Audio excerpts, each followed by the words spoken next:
अस्सलाम वालेकुम dear students, उम्मीद है आप खैर आफियत से होंगे।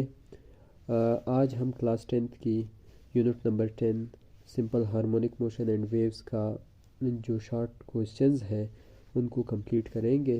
तो फर्स्ट क्वेश्चन हमारे पास है डिफाइन सिंपल हार्मोनिक मोशन। इसका आंसर ये है कि a motion in which acceleration is directly proportional to displacement and is always directed towards its mean position is called simple harmonic motion। मतलब इसका ये है कि जितने मिकदार में हम एक्सेलरेशन को बढ़ाएंगे उतनी ही मिकदार में डिस्प्लेसमेंट भी बढ़ेगा, और एक्सेलरेशन का जो डायरेक्शन होगा वो हमेशा मीन पोजीशन की तरफ होगा। मैथमेटिकली अगर आप इसको देख लें तो हमारे पास a sign of proportionality minus sign और x जो कि डिस्प्लेसमेंट को शो करता है, इस तरीके से हम इसको ज़ाहिर करते हैं।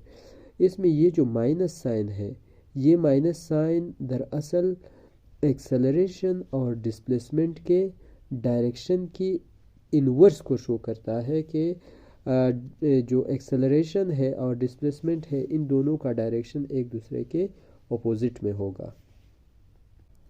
Question number 2, What is meant by restoring force? Restoring force का मतलब क्या है? Answer: The force which acts to bring a body to its mean position is called restoring force। यानी वो फोर्स जो किसी बॉडी को उसको उसकी मीन पोजीशन पे वापस लाए, उस फोर्स को रिस्टोरिंग फोर्स कहते हैं। Its direction is always opposite to the direction of external applied force। इसकी जो डायरेक्शन होगी वो अप्लाइड फोर्स के इन्वर्स होगी। इसका जो फार्मूला है Fr is equal to minus k x. इसमें ये जो K है ये स्प्रिंग कांस्टेंट को ज़ाहिर करता है, X डिस्प्लेसमेंट को ज़ाहिर करता है और Fr रिस्टोरिंग फोर्स को ज़ाहिर करता है। इसकी जो एग्जांपल इसको समझते हैं कि एग्जांपल से लेट सपोज हमारे पास एक स्प्रिंग है, इस स्प्रिंग के साथ कोई मास अटैच है। इस पर अगर हम इस तरफ फोर्स अप्लाई करते हैं तो इसकी जो पोजीशन है वो चेंज हो जाएगी, ये हो जाएगी। तो अब इस पोजीशन पर ये इसका मीन पोजीशन है। अब ये इस मीन पोजीशन से थोड़ा डिस्प्लेस हुआ है इस तरफ, तो इसके अंदर ये जो फोर्स है ये रिस्टोर हो जाएगा। इस फोर्स को हम माइनस F से ज़ाहिर करते हैं या Fr से ज़ाहिर करते हैं। Question number 3, define Hooke's law and write its mathematical form. Answer: This law states that the applied force on the spring is directly proportional to the change, means increase or decrease in the length of the spring. Mathematically F sin of proportionality x displacement को show करता है। Sign of proportionality को जब हम हटाते हैं तो equal का साइन लगाते हैं और एक कांस्टेंट k लिखते हैं, और यहाँ पे k जो है हमारे पास एक स्प्रिंग कांस्टेंट है। अब इसको समझते हैं कि हुक्स लॉ है क्या। तो हमारे पास कोई स्प्रिंग अगर हो, लेट अस सपोज ये एक स्प्रिंग है और इस स्प्रिंग के साथ मास अटैच है, मास m अटैच है। जब हम इस पे फोर्स अप्लाई करते हैं तो ये अपने मीन पोजीशन से डिस्प्लेस हो जाता है। जब ये अपने मीन पोजीशन से डिस्प्लेस हो जाता है तो ये एक्सट्रीम पोजीशन पे आ जाता है, यानी ये जो है डिस्प्लेसमेंट तय करता है। अब जितना फोर्स ज़्यादा होगा उतनी मिकदार में हमारे पास जो डिस्प्लेसमेंट कवर्ड है मीन पोजीशन से एक्सट्रीम पोजीशन तक, वो भी उतना ही ज़्यादा होगा। तो ये हमारे पास हुक्स लॉ था, और इसमें जो K है ये स्प्रिंग कांस्टेंट को शो करता है, जो कि हमारा फोर्थ क्वेश्चन है। Question number 4, define spring constant, what is its SI unit. Answer: the measure of stiffness और softness of a spring is called spring constant, और restoring force per unit length is called spring constant. Its unit is newton per metre. यानी कोई भी spring अगर हमारे पास हो तो उस स्प्रिंग की जो सख्तपन या नरमपन है उसको स्प्रिंग कांस्टेंट कहते हैं, या इसकी क्वांटिटेटिव डेफिनेशन ये है कि लेट अस सपोज, अगर आपको याद हो अभी हमने पढ़ा f इज इक्वल टू के एक्स, ये हुक्स लॉ है। f अपॉन x हम लिखेंगे, k की वैल्यू जो है f अपॉन x हो जाएगी, यानी restoring force per unit length को हम जो है स्प्रिंग कांस्टेंट कहते हैं, और फोर्स का यूनिट जो है वो न्यूटन है, और डिस्प्लेसमेंट का यूनिट जो है वो मीटर है। तो इस तरीके से इसका जो यूनिट होगा न्यूटन पर मीटर होगा। Question number 5, write an expression for time period of mass attached to a spring. यानी जो mass attach to a spring है उसके लिए हमने टाइम पीरियड का फार्मूला लिखना है, जो कि हमारे पास है time period is equal to 2πm under root m over k। तो इसमें आपने ये चीज़ याद रखना है कि टाइम पीरियड और मास का जो रिलेशन है वो डायरेक्ट रिलेशन है, यानी मास के बढ़ने से टाइम पीरियड भी बढ़ता चला जाता है, जबकि टाइम पीरियड का स्प्रिंग कांस्टेंट के साथ इन्वर्स रिलेशन है, यानी स्प्रिंग कांस्टेंट के बढ़ने से टाइम पीरियड जो है वो कम हो जाता है। Question number 6, right any two characteristics of simple harmonic motion.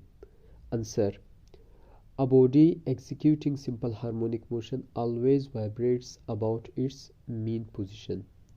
जो भी body simple harmonic motion execute करती है, रखती है, तो वो बॉडी हमेशा अपनी मीन पोजीशन के इर्द गिर्द, ये हमारे पास सिंपल पेंडुलम है, ये इसका मीन पोजीशन है और ये इसका एक्सट्रीम पोजीशन है, तो ये बॉडी जो है हमेशा अपनी मीन पोजीशन के इर्द गिर्द हरकत करती रहेगी, वाइब्रेट करती रहेगी।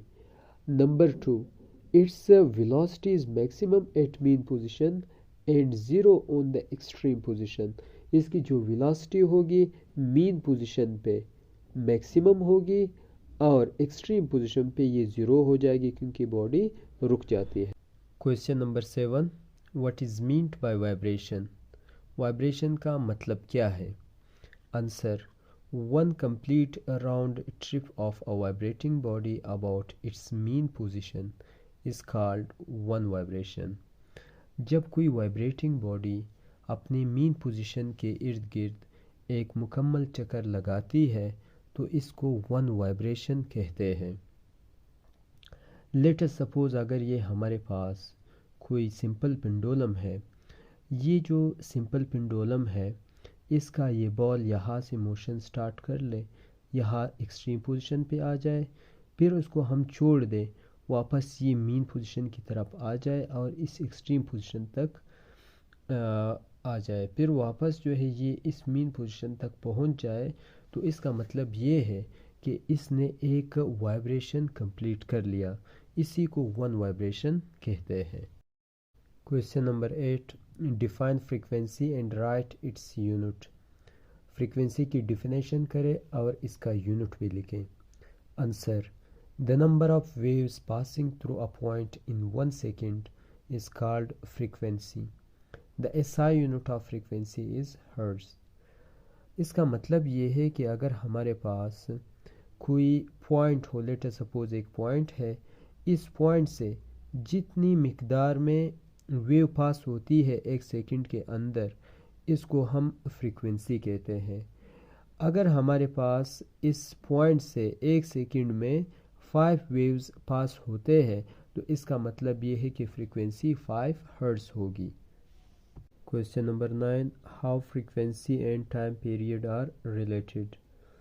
Answer, frequency is a reciprocal of time period, they have inverse relation. यानी फ्रीक्वेंसी और टाइम पीरियड एक दूसरे के रेसिप्रोकल है, इनका जो आपस में रिलेशन है वो इन्वर्स है, यानी फ्रीक्वेंसी के बढ़ने से टाइम पीरियड कम होता है और टाइम पीरियड के बढ़ने से फ्रीक्वेंसी कम होती है। Question number 10, define simple pendulum and right the formula for its time period. सादा पेंडुलम की तारीफ करें और इसका टाइम पीरियड का फार्मूला लिखें। Answer, a small metallic bob suspended by a light inextensible string from a fixed support is called simple pendulum। इसको diagram से समझते हैं। ये हमारे पास एक सिंपल पेंडुलम है। इसमें ये जो स्फेरिकल शेप में ऑब्जेक्ट है इसको मेटेलिक बॉब कहते हैं, जो कि मेटल से बना हुआ होता है। और ये जो है एक लाइट इनएक्सटेंसिबल स्ट्रिंग यानी एक ऐसे धागे के साथ लटका हुआ होता है जिसको हम मज़ीद बढ़ा नहीं सकते उसकी लेंथ को। और ये जो धागा है ये फिर कनेक्टेड होता है एक फिक्स्ड सपोर्ट के साथ, तो इसको सिंपल पेंडुलम कहते हैं। और इसका जो टाइम पीरियड का फार्मूला है वो हमारे पास है T=2π√L/G। इनमें L जो है वो लेंथ ऑफ स्ट्रिंग को शो करता है और G ग्रेविटेशनल एक्सेलरेशन को शो करता है। तो टाइम पीरियड जो है उसका लेंथ के साथ डायरेक्ट ताल्लुक़ है। अगर इस स्ट्रिंग की लेंथ को हम बढ़ाते हैं तो टाइम पीरियड भी बढ़ता है, जबकि इसी टाइम पीरियड का ग्रेविटेशनल एक्सेलरेशन के साथ इन्वर्स ताल्लुक़ है। यानी ग्रेविटेशनल एक्सेलरेशन अगर बढ़ेगी तो टाइम पीरियड जो है वो कम हो जाएगा।